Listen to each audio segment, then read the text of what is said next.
Ang pagmasahe kay baby ay may iba't ibang paraan para sa iba't ibang bahagi ng kanyang katawan.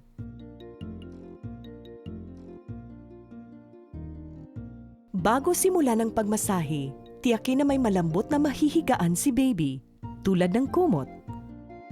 Mas madaling imasahe si baby kapag siya ay walang saplot, kaya siguraduhing hindi malamig ang silid.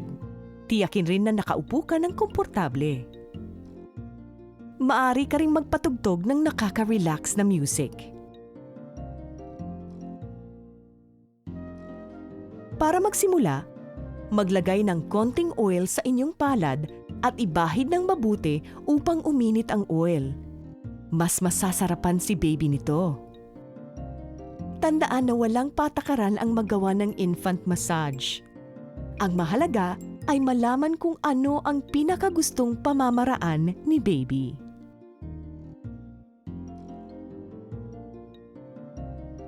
Ang mukha ni baby ay maaaring imasahe gamit ang smile technique. Umpisahan ang pagmasahe sa gitna ng noo, patungo sa temples at pababa sa pisngi. Marahang himasin ang mga mata ni baby gamit ang iyong hinlalaki.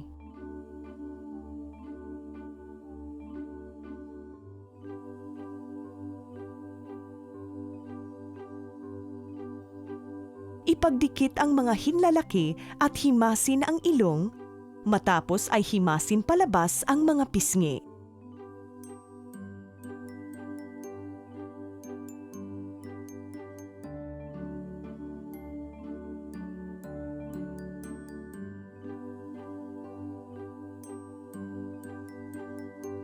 Ang pagmasahe sa gilid ng bibig ni baby ay nakakaginhawa lalo na pag tumutubo ang kanyang mga ngipin.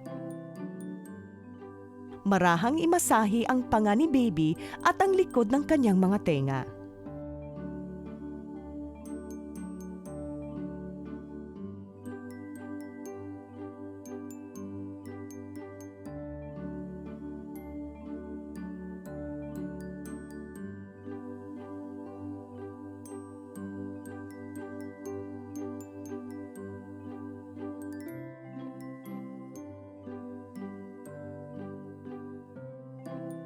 Ang butterfly technique ay maaaring gamitin sa pagmasahe sa dibdib ni baby. Ilagay ang mga kamay sa gitna ng dibdib ni baby at marahang itulak palabas sa kanyang tagiliran. Ikutin pabalik tungo sa gitna ng hindi tinatanggal ang mga kamay kay baby. Idampi ang bawat kamay tungo sa kabilang balikat pabalik-balik sa isang criss-cross motion. Habang minamasahe si baby, kausapin at kantahan. Magandang maging mapaglaro sa mga sandaling ito at mapapansin mong mas nakafocus sa iyo si baby. Tuwing kailangan padagdagan ng oil si baby, maglagay ng konti sa iyong mga kamay at ipagpatuloy ang pagmasahe.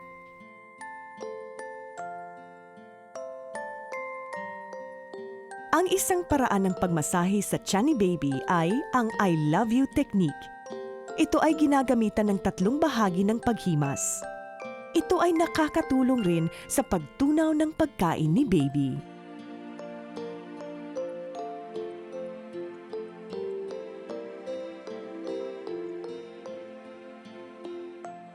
Ang isa pang paraan ng pagmasahe sa tiyan ni baby ay ang make a circle technique. Gamitin ang mga kamay para himasin ang tiyan ni baby ng paikot-ikot.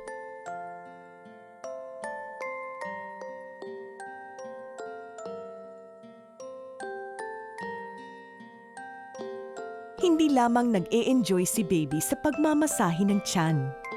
Ito ay nakakatulong din sa pagtunaw niya ng pagkain sa pamamagitan ng pag-relieve ng gas at constipation. Nakakapagpaginhawa din ito ng colic sa ibang baby. Maaari mong simulan ang pagmasahe gamit ang water wheel stroke. Igalaw ang mga kamay ng parang sagwan. Una isang kamay, bago ang isa. Ang likod ay maaaring gamitan ng back and forth technique ng pagmasahe.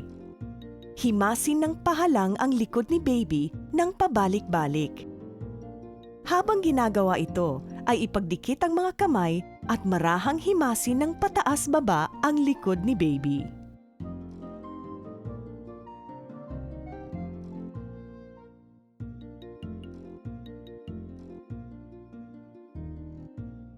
Isang paraan ng pagmasahe ng mga braso at binti ni baby ay ang squeeze and twist technique. Marahang imasahe ang mga braso at binti ni baby na tila pinipiga ang mga ito. Isa pang paraan ng pagmasahe ng mga braso at binti ni baby ay ang rolling technique. Marahang ikut-ikutin ang mga braso at binti ni baby sa iyong mga palad.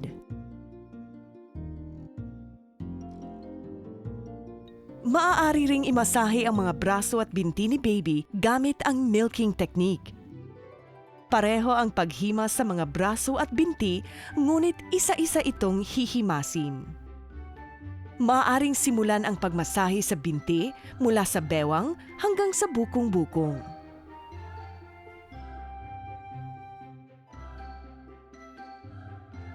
Gusto ni baby na minamasahe ang kanyang mga kamay.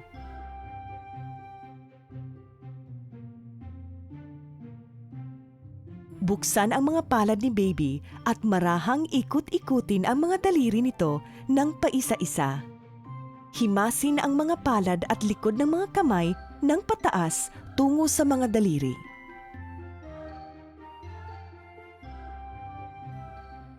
Maraming mga baby ang gustong minamasahe ang kanilang mga paa. Magsimula sa paghimas ng talampakan. Himasin ng hinlalaki mula sakong hanggang daliri ng paa.